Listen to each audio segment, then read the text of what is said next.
All right, welcome back to Power Lunch, everybody. The Federal Trade Commission issued a ban on so-called worker non-compete clauses set to go into effect in the early fall, rallying praise from labor organizers and lawsuits from business groups. This comes as the Biden administration finalizes a rule to expand eligibility for overtime pay. Who can get it? Here to discuss the ever-changing state of labor is Alan Guarino. He's a vice chairman at Korn. Alan, welcome. Good to have you with us. Thank you, Ted. Let's talk first about this non-compete ruling of the FTC. It is hard for me to understand who it affects and who it doesn't affect, where and in what industries or markets the FTC has authority to apply this rule and where it doesn't. So the basic question is, how sweeping is this declaration? Well, the data is that about 37% of all jobs are covered with the FTC ruling. So the majority of jobs are not. That doesn't mean there aren't going to be other efforts to, approach this through legislation. So what large areas of the economy are not covered by this? Well, two, financial markets, financial services industry, and physicians, medical industry. Those are two that don't fall under the FTC. So if I'm a banker at Chase, they can still enforce on me a non-compete agreement? Depends. If you live in 9 states in the country, a little more difficult than if you live in the other 41. Because state laws supersede or state laws also exist exist to address the non-compete. So there's all kinds of ways that the non-compete dynamic can be, let's say, taken away from the free market through some sort of legislative or governmental action.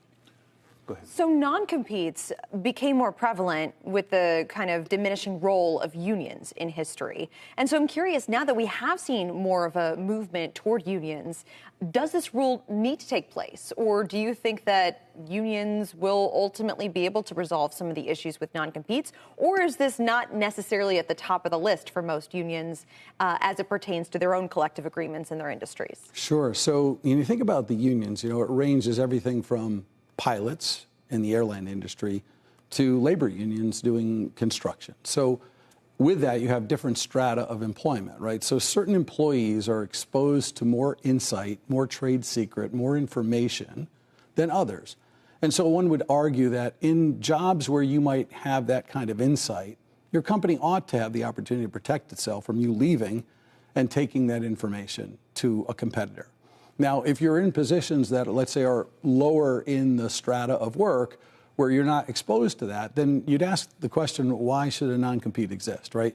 So I think many of the, let's call it labor union type of coverage is not really threatened very much by having to fight to protect their members from non-competes. But as you move to the more professionalized or higher administrative jobs, then yes, those jobs can be, let's say, fall under the jurisdiction of a non-compete if the employer wants to do that. If I've got a non-compete agreement in an employment contract today, does this ruling change that? In other words, does it abrogate that and take it out? Does it take it out of play for some workers but not for highly compensated workers who might have access to trade secrets? Sure. So we'll know when case law, steps in, right? So this has been put forth. There's legal action to try to block it. As soon as someone decides that they are going to take a new job, they are an FTC-regulated industry, and they go to that new company, we'll see what happens, right? Because arguably their old employer could say, oh, no, and that'll test this FTC ruling. But, obviously better for get a legal opinion on that. How long do most non-compete agreements last? In other words, if I'm a performer in television, is a 6-month non-compete fair? Is a 3-year non-compete unfair? What? Yeah, totally ranges, absolutely, based on the role and the level. But by and large, non-competes for executive ranks, and by the way, only about, I think, less than 1% of executive level jobs technically fall into an area where the non-compete is pretty irrefutable, and then as you work down, there's more wiggle room. So basically, 6 months is about the norm. 12 months is the norm when you get into the C-suite of the Fortune 500. For CEOs, could be 2 years. But remember, there's consideration that goes with it. If I'm your employer and I'm going to ask you to sign a non-compete, as an employee, free market, dynamics in play, I'm going to ask you for some consideration in return for that. So if I'm going to give you a 1-year non-compete, I am going to look for a year's salary while I'm, quote, on the beach or in the garden, or I'm going to look for a year's salary and the equivalent of last year's bonus, or some, range of remuneration, so that while I am not competing and I'm not working, I'm also getting being compensated for that fact. Garden leave. Absolutely. Yeah. Absolutely.